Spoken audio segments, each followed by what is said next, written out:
तो स्वागत करता हूँ आपको अपने ही चैनल CP स्टडी में। अगर आप हमारे चैनल को सब्सक्राइब नहीं किए हैं तो कर लीजिए, क्योंकि इस पर आप 9, 10th, 11, 12 सभी की तैयारियाँ होती है। चलिए शुरू करते हैं। आज आपको बताने वाले हैं अगर आप क्लास 8 में है या 9th में है या 10th में है तो आपको संस्कृत व्याकरण बहुत ही लाभदायक होगा। ये संस्कृत व्याकरण, चलिए आज हम आपको स्टार्ट करते हैं वर्ण परिचय। जी हाँ दोस्तों, देखते हैं। पहला है, सबसे पहले आपको बताते हैं वर्ण। ये जो वर्ण है, ये वर्ण क्या है, वर्ण कहते किसे हैं? तो वर्ण हम बोल सकते हैं भाषा की सबसे छोटी इकाई को हम वर्ण कहते हैं, यानी भाषा की सबसे छोटी इकाई को वर्ण कहते हैं। या तो आपको वर्ण का डिफिनेशन इस तरह से मिल सकता है: भाषा की उस छोटी सी छोटी ध्वनि को जिससे और विभाजित ना किया जा सके वर्ण कहलाता है। यानी भाषा की सबसे छोटी इकाई को हम वर्ण कहते हैं। या तो आप दूसरे तरीके से बोल सकते हैं भाषा की उस छोटी सी छोटी ध्वनि जिसे और विभाजित ना किया जा सके उसे वर्ण हम कहते हैं। जैसे कि आप देख सकते हैं, ये जो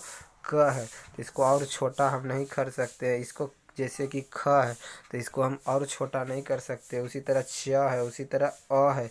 देखिए अ को हम और छोटा नहीं कर सकते। हाँ देखिएगा दोस्तों, यहाँ पे क बोलने से क जो है, क बोलने से क बोलने से क को हम अलग कर सकते हैं। अगर यहाँ पे हलंत दे दे तो इसको और छोटा नहीं कर सकते। जैसे कि आ बोलने से अगर हलंत यहाँ पे हम दे देते हैं तो ये आधा क होता। अगर हम इस तरह अगर को सिर्फ लिखेंगे तो ये पूरा होता। आधा को हम आधा कर सकते हैं, लेकिन जब क में अगर हम हलंत दे देंगे तो इसको और छोटा नहीं कर सकते हैं।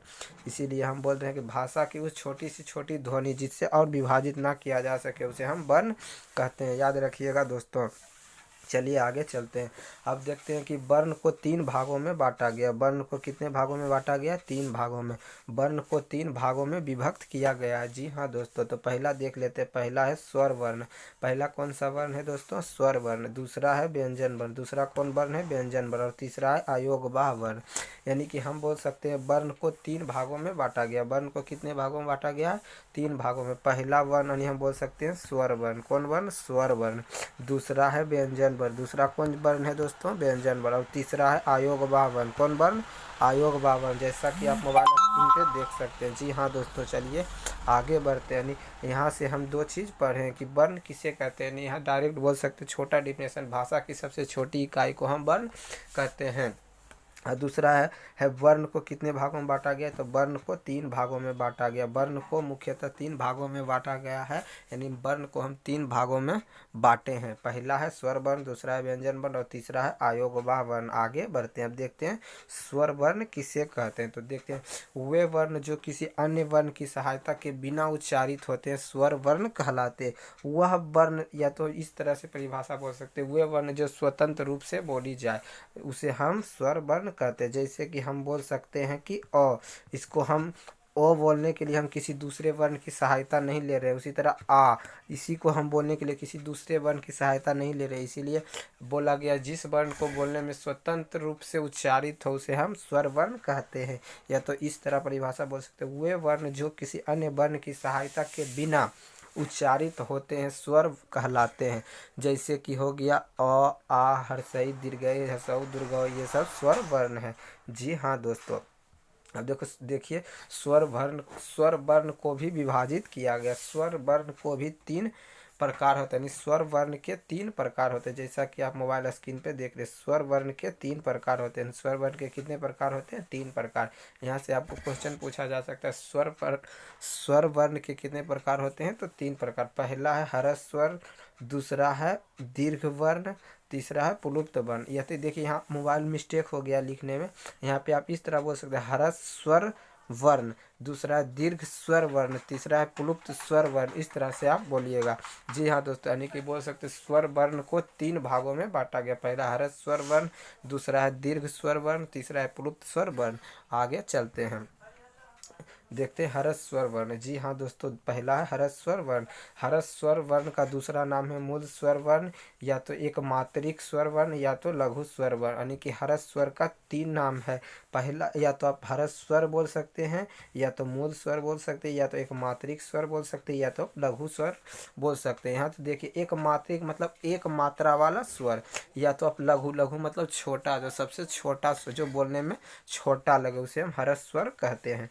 अब देखिए ह्रस्व किसे कहते हैं देख लेते हैं। वे स्वर जिनके उच्चारण में केवल एक मात्रा का अर्थात कम समय लगता है उसे ह्रस्व कहलाता है। वे ह्रस्व कहलाता है, यानी कि वे स्वर जिनके उच्चारण में केवल एक मात्रा का अर्थात कम समय लगता है ह्रस्व कहलाता है। जैसे कि देख सकते हैं आप इसको आप बोलिए इसको बोलने में तो पहला कम समय लग रहा हो, ये एक मात्रा के। अगर आप बोलते हैं तो इसको बोलने में एक ही मात्रा लग रहा है, इसके अलावा और कोई मात्रा का प्रयोग नहीं हो रहा है। इसीलिए आप इसको लघु स्वर भी बोल सकते हैं, या एक मात्रिक स्वर बोल सकते हैं, या तो मूल स्वर बोल सकते हैं, या तो आप ह्रस्व स्वर बोल सकते हैं। अब दूसरा इससे यहाँ से क्वेश्चन पूछा जाएगा कि ह्रस्व स्वर की संख्या कितनी है, तो ह्रस्व स्वर की संख्या 5 है। जी हाँ दोस्तों, आप देख सकते हैं मोबाइल स्क्रीन पे। पहला है वो देख बोलिए बोलने से सिर्फ एक मात्रा लग रहा है, या तो कम समय इसमें लग रहा है। उसी तरह हर्षई बोलने से कम समय लग रहा है और एक मात्रा है। उसी तरह दुर्गऊ एक ही मात्रा लग रहा है। छोटी री है, छोटी री, इसको भी बोलने में एक मात्रा का समय लग रहा है और कम समय है। तीसरा है लिरी, यानी कि ह्रस्व स्वर की संख्या 5 है। पहला है दूसरा है हर्षई, तीसरा है दुर्गऊ, और चौथा है री, और पांचवा है लिरी। जी हाँ दोस्तों, ह्रस्व स्वर की संख्या 5 है। यहाँ पे लिख दिए। इन 5 स्वरों को मूल स्वर भी कहते हैं, यानी इसका दूसरा नाम हो गया मूल स्वर। नेक्स्ट चलते हैं आगे। दीर्घ स्वर, यानी कि स्वर वर्ण को 3 भागों में बांटा गया। पहला ह्रस्व स्वर जो कि बता चुके, अब दूसरा है दीर्घ स्वर। देखिए दीर्घ स्वर का दूसरा नाम है द्विमात्रिक स्वर, इसी का और दूसरा नाम है गुरु स्वर। या तो आप इसको दीर्घ स्वर बोल सकते हैं, या द्विमात्रिक स्वर बोल सकते हैं, या गुरु स्वर भी बोल सकते हैं। आप कुछ भी बोलिएगा सही होगा तीनों में से। अब देखिए कहते किसे, वे स्वर जिनके उच्चारण में ह्रस्व स्वर की उपेक्षा 2 गुना समय अर्थात 2 मात्रा का समय लगेगा। यहाँ द्विमात्रिक बोलने से इसका यहीं पे यही स्पष्ट होता है दोस्तों कि इसमें 2 मात्रा का समय लग रहा है। कितने मात्रा का? 2 मात्रा का। या तो आप बोल सकते हैं ह्रस्व स्वर की उपेक्षा 2 गुना समय लगता है, यानी कि ह्रस्व स्वर को बोलने में 1 मात्रा का समय लग रहा है या कम समय लग रहा है, लेकिन यहाँ पे उसके उपेक्षा 2 गुना समय लग रहा है, अर्थात 2 मात्रा का समय लग रहा है। जैसे कि आप बोलिए, आ बोलने से यहाँ 2 मात्रा का आ यानी 2 मात्रा का समय लग रहा है। ओ की उपेक्षा 2 गुना समय लग रहा है। बोलिए ओ की उपेक्षा आ बोलने में 2 गुना समय लग रहा है, इसीलिए आज जो है हमारा दीर्घ स्वर है। देखिए उदाहरण के तौर पे यहाँ बता रहे हैं। जैसे कि बोलिएगा आ बोलने से 2 गुना समय लग रहा है। उसी तरह हर्षई ना बोल के दीर्घ ई यानी 2 गुना समय लग रहा है। उसी तरह हर्षऊ ना बोल के दुर्गऊ तो यहाँ भी 2 गुना समय लग रहा है, यानी 2 ही मात्रा है। उसी तरह ई एगो होता है, ये री है, आई बड़ी यानी दीर्घ री इसको बोलेंगे, इसको दीर्घ री बोल सकते हैं। आपसे क्वेश्चन पूछा जाएगा कि दीर्घ री कौन सा वर्ण है, तो दीर्घ री दीर्घ वर्ण है। जी हाँ दोस्तों, उसी तरह ए है, आई है, ओ है और औ है, यानी कि आप कुल मिला के बोल सकते हैं कि दीर्घ स्वर वर्ण की संख्या 2, 4, 6, 8, यानी दीर्घ स्वर वर्ण की संख्या 8 है। आपसे क्वेश्चन पूछा जाएगा दीर्घ स्वर वर्ण की संख्या कितनी है, तो 8 है। जी हाँ दोस्तों, याद रखिएगा। पहला की बताए थे ह्रस्व स्वर वर्ण की संख्या कितने हैं, तो ह्रस्व स्वर संख्या 5 है, दीर्घ स्वर की 8 है। नेक्स्ट पे आते तीसरा है प्लुप्त स्वर। जी हाँ दोस्तों, तीसरा है प्लुप्त स्वर, इसका कोई दूसरा नाम नहीं है। देख लेते हैं। देखिए प्लुप्त स्वर किसको कहते हैं, वे वर्ण जिनके उच्चारण में ह्रस्व स्वर से तिगुना अर्थात 3 मात्रा का समय लगता है प्लुप्त स्वर कहलाते हैं। इन स्वरों के आगे मतलब इन स्वरों के आगे 3 इस तरह का चिन्ह लगता है, यानी ह्रस्व स्वर कहा जा रहा है। वे वर्ण जिनके उच्चारण में ह्रस्व स्वर से तिगुना अर्थात 3 मात्रा का समय लगता है उसे हम प्लुप्त स्वर कहते हैं। इन स्वरों के आगे इस तरह का चिन्ह लगाया जाता है। जैसे कि मतलब ह्रस्व स्वर में 1 मात्रा का समय 1 मात्रा होता है, और दीर्घ स्वर में 2 मात्रा, और प्लुप्त स्वर में 3 मात्रा। जैसे कि आप बोल सकते हैं इसका प्लुप्त स्वर का प्लुप्त नाम ही है प्लुप्त, मतलब प्लुप्त स्वर का चिन्ह है। इस तरह 3 की तरह देना। जैसे कि आप देखिए यहाँ पे लिखते हैं हम ओम, क्या चीज़ लिखते हैं, ओम।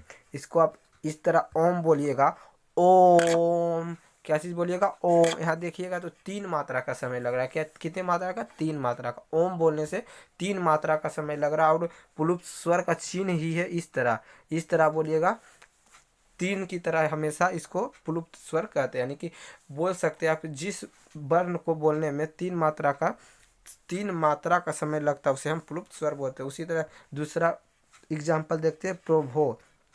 दूसरा एग्जाम्पल बोल सकते हैं प्रभो।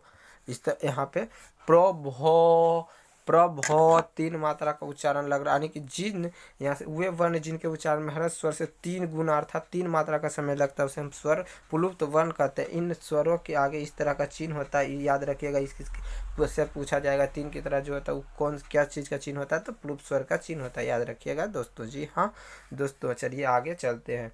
अब आगे आपसे बोला जाएगा कि प्रत्येक स्वर के निम्नलिखित 3 भेद होते हैं, यानी कि जितने भी स्वर अभी बताए उनके कितने भेद होते हैं, तो 3 भेद होते हैं। पहला हो गया आपको उदात्त। कौन स्वर? उदात्त स्वर।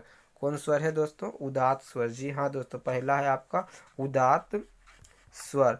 दूसरा है अनुदात्त स्वर, देख सकते हैं स्क्रीन पे, अनुदात्त स्वर। तीसरा है स्वरित स्वर, यानी कि प्रत्येक स्वर को कितने, मतलब प्रत्येक स्वर के निम्नलिखित 3 भेद होते हैं। कितने भेद होते हैं? 3 भेद। पहला है उदात्त, पहला है उदात्त और दूसरा अनुदात्त और तीसरा मतलब स्वरित।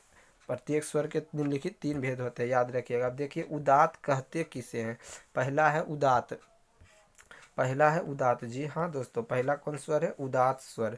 आप मोबाइल स्क्रीन पे देख सकते हैं, पहला है उदात्त स्वर। अब देखिए सबसे पहले कहते किसे, वे स्वर जिनका उच्चारण तालु आदि स्थानों के ऊर्ध्व ऊर्ध्व ऊर्ध्व ऊर्ध्व मतलब होता है ऊपर से होता है, उन्हें उदात्त स्वर कहते हैं। उनसे उच्च स्वराघात होता है, मतलब कि जो स्वर उच्च उच्चारण तालु आदि स्थानों के ऊर्ध्व मतलब ऊपरी भाग से हो उसे हम उदात्त कहते हैं। या तो उदात्त या तो उच्च मात्रा में हो, उच्च उच्च मात्रा में हो उसे हम उदात्त कहते हैं। जैसे कि आप देख सकते हैं उच्च उच्च, या तो आप इसको नी बोलिए, नी नी नी बोलने से मतलब ऊपर का जो भाग ज़्यादा अथी हो रहा है, इसीलिए हम इसको उच्च उच्च बोल सकते हैं, या तो उदात्त बोल सकते हैं। नेक्स्ट आते हैं अनुदात्त।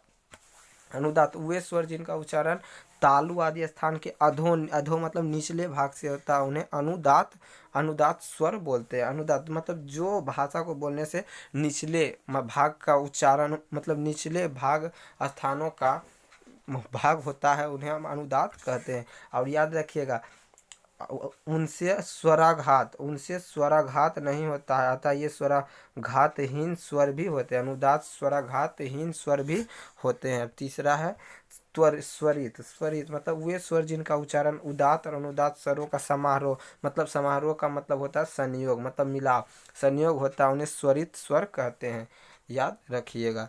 नेक्स्ट पे आते हैं। अब आपसे पूछा जाएगा स्वर के अन्य भेद क्या है, स्वर के अन्य भेद क्या है, तो स्वर के 2 अन्य भेद है। आपसे पूछा जाएगा स्वर के कितने भेद, अन्य 2 कितने भेद है, अन्य कितने भेद है, तो स्वर के अन्य 2 भेद है। पहला अनुनासिक, पहला है अनुनासिक और दूसरा है अनुनासिक।